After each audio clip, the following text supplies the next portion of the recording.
unang tingin, aakalain mong puwitan ng tupa ang nililinis ni Kuya. Pero hindi po, ito ay ang kanyang buntot. Ito ang tinatawag na fat-tailed sheep. Kilala sa kanilang malalambot at matatabang buntot. This part. Oh, yes! Para itong dalawang bola sa kanilang puwitan. Kaya tuwang-tuwa ang iba kapag hinihimas ito. At kapag naglalakad sila, tumatalbog pa na parang nagtutwerk sa kalsada. Ngunit bakit ganito kataba ang kanilang buntot? Ano ba ang laman nito?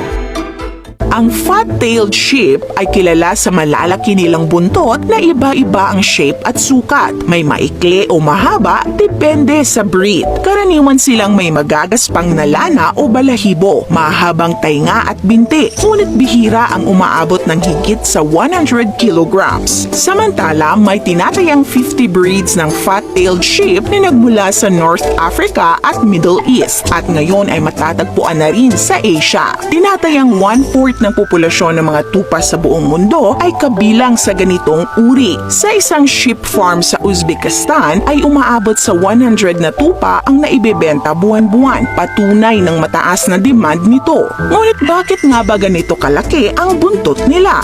Naglalaman kasi ito ng halos 100% na taba na nagsisilbing reserbang enerhiya sa taglamig o kapag kapos sila sa pagkain o tubig. Mayroon itong branch chain fatty acids na maaaring makatulong sa kalusugan ng bituka ng tao ayon sa ilang pag-aaral. Kaya naman hindi lang karne, gatas at balahibo ang napapakinabangan kundi pati na rin ang kanilang taba. Sa ilang bahagi naman ng Uzbekistan, kinakain ng hilaw ang taba ng kanilang buntot na nilalagyan lang nila ng chili salt. Ayon sa mga lokal, mas malambot at mas malasa ang karne ng fat-tailed sheep kumpara sa karaniwang tupa. Gayunpaman, ang labis na taba sa buntot ay maaaring makaapekto sa reproduction, paglaki at kalidad ng karne. Kaya't patuloy ang pananaliksik upang mapahusay ang pagpapalaki at pagpaparami ng fat-tailed sheep sa makabagong panahon. Kayo mga ka-awesome, nakakita na ba kayo ng fat-tailed sheep? This is Ate O from our Republic. Hanggang sa muli and stay awesome!